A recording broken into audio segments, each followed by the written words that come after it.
Hello friends, आज हम +1 का अकाउंट्स का सिलेबस शुरू करने वाले हैं, जिसमें सबसे पहले तो बच्चों को दिक्कत क्या आ रही है कि उनके पास बुक्स नहीं हैं। अगर बुक्स नहीं हैं तो हमारे जो नोट्स हम प्रोवाइड करेंगे उसमें बुक्स की ज़रूरत पड़ने वाली भी नहीं है।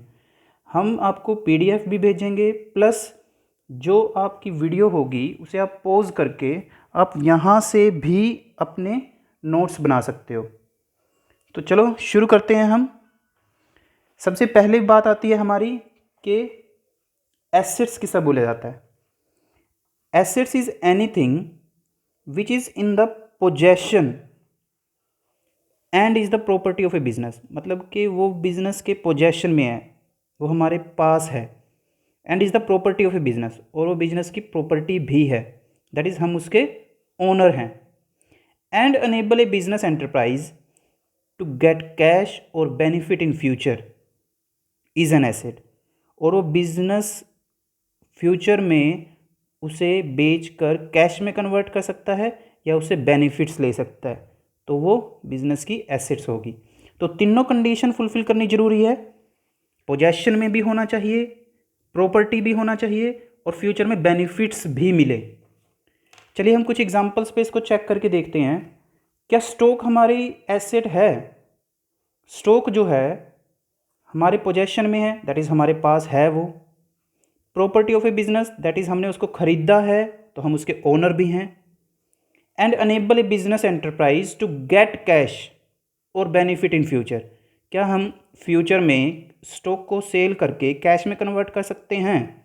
बिल्कुल कर सकते हैं। तो इसका मतलब है ये भी हमारी एसेट है। फर्नीचर के ऊपर चेक करके देखना, फर्नीचर पोजेशन में भी है, बिजनेस की प्रॉपर्टी है, दैट इज़ हमने उसको खरीदा है अगर, तो हम उसके ओनर भी हैं। एंड हम उससे फ्यूचर में बेनिफिट्स भी ले सकते हैं, तो फर्नीचर भी हमारे क्या हुआ? एसेट हुआ। इसके बाद बात आती है टाइप्स ऑफ एसेट्स और क्लासिफिकेशन ऑफ एसेट्स। एसेट्स कितने तरह की होती है? 3 तरह की एसेट्स होती है, non current assets, current assets and fictitious और nominal assets. One by one हम तीनों के बारे में सीखते हैं। सबसे पहले बात आती है नॉन करंट एसेट्स हम किसको बोलते हैं? Non current assets, it refers to those assets which are held for continuous use in business for the purpose of producing goods or services। Means ये वो एसेट्स हैं जिन्हें हमने बिजनेस में यूज़ करने के लिए ख़रीदा है। मतलब इनको हमने सेल करने के पर्पज़ से नहीं ख़रीदा हुआ, इसे हमने किस पर्पज़ से ख़रीदा है कि बिजनेस में हम इसको यूज़ करेंगे। किस पर्पज़ के लिए यूज़ करेंगे? फॉर द प्रोड्यूसिंग गुड्स की मैन्युफैक्चरिंग के लिए या सर्विसेज प्रोवाइड करने के लिए। जैसे कि एग्जांपल्स देखेंगे हम, land and building, plant and machinery etcetera. Check करके देखते हैं हम, प्लांट एंड मशीनरी, क्या ये हमने बेचने के लिए ख़रीदी हुई है? नहीं बेचने के लिए ख़रीदी, हमने इसको गुड्स को प्रोड्यूस करने के लिए ख़रीदा हुआ है, तो इसका मतलब कि ये क्या हुआ? नॉन करंट एसेट्स है।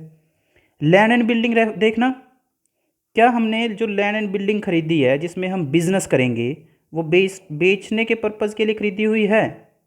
नहीं खरीदी हुई, हमने उसको सर्विसेज प्रोवाइड करने के लिए या गुड्स प्रोड्यूस करने के लिए खरीदा हुआ है, तो इसका मतलब कि वो भी क्या है? हमारी नॉन करंट एसेट्स है। इसके बाद बात आती है नॉन करंट एसेट्स के क्लासिफिकेशन की। नॉन करंट एसेट्स 2 तरह के होते हैं, tangible assets and intangible assets. Tangible assets हम किनको बोलते हैं?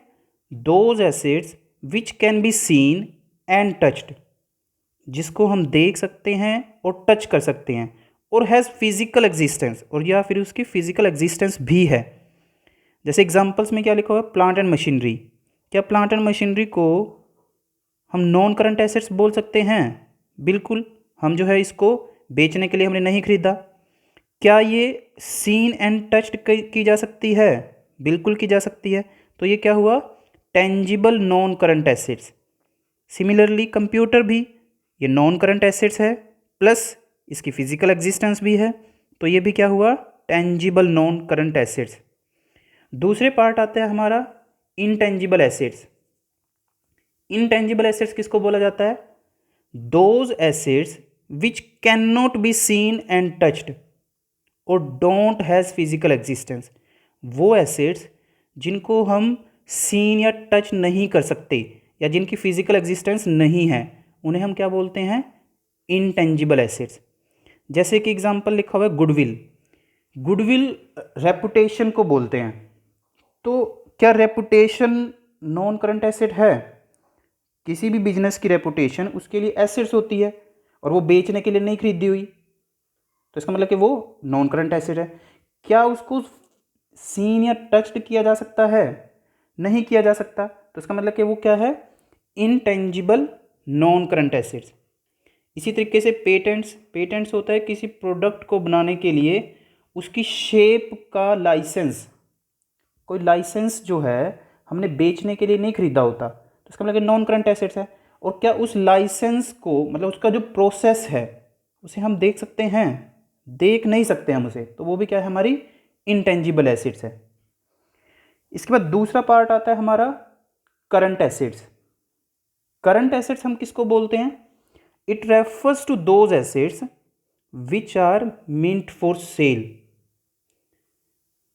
वो एसेट्स जिनको हमने सेल करने के पर्पज के लिए खरीदा है, और which can be converted into cash with in 1 year, या फिर जिनको हम 1 साल के अंदर अंदर कैश में कन्वर्ट कर देंगे। इसका मतलब कि जो चीज़ आपने सेल करने के लिए खरीदी है, ऑब्वियसली वो 1 साल के अंदर अंदर तो कैश में कन्वर्ट हो ही जाती है, नॉर्मली हो जानी चाहिए। तो इसका मतलब कि करंट एसेट्स वो एसेट्स होते हैं जो सेल करने के पर्पज़ के लिए खरीदे गए हैं। जैसे कि एग्जांपल्स हम लें स्टॉक का। क्या स्टॉक जो हमने खरीदा है वो बेचने के लिए खरीदा हुआ है? बिल्कुल बेचने के लिए खरीदा है। क्या उसको 1 साल के अंदर अंदर कैश में कन्वर्ट कर सकते हैं? बिल्कुल कर सकते हैं। तो इसका मतलब कि स्टॉक हमारी करंट एसेट्स हैं। डेटर्स हम किसको बोलते हैं? ये डेबिटर्स नहीं होता, बी साइलेंट होता है। इसको हम कैसे रीड करते हैं? डेटर्स। डेटर्स वो लोग होते हैं जिनको हमने उधार पे गुड्स बेची हैं, तो उनसे पेमेंट लेनी है हमने। तो क्या उनसे पेमेंट जो है हम 1 साल के अंदर अंदर रिकवर कर लेंगे? बिल्कुल रिकवर कर लेंगे हम। तो वो भी क्या है? हमारी करंट एसेट्स हैं। इसके बाद लास्ट पार्ट आता है हमारा फिक्टिशियस और नॉमिनल एसेट्स। ये एसेट्स कौन सी होती हैं? These are those assets which can not be realised in cash, जिसे कैश में बेचा नहीं जा सकता, और no further benefit derived from the assets, और इनसे कोई फर्दर बेनिफिट्स भी नहीं अराइज होगा। तो इसका मतलब कि फिक्टिशियस एसेट्स बोल किसको रहे हैं? अगर हम फिक्टिशियस वर्ड का हिंदी में मीनिंग देखें तो इसका मीनिंग होता है भ्रमित। इसका मतलब कि ये वो एसेट्स होती हैं जो देखने में एसेट्स लगती हैं बट एक्चुअल में एसेट्स होती ही नहीं हैं। जैसे कि बिजनेस में जो लॉस होते हैं वो बैलेंस शीट की एसेट साइड्स पे दिखाया जाता है, बट एक्चुअल में वो एसेट्स नहीं होते हैं, वो फिक्टिशियस एसेट्स हैं। फिक्टिशियस एसेट्स मीन्स वो भ्रमित कर रहे हैं कि वो एसेट्स हैं, बट एक्चुअल में वो एसेट्स होते ही नहीं हैं। ओके, होप सो आपको ये समझ में आया होगा। Okay, bye.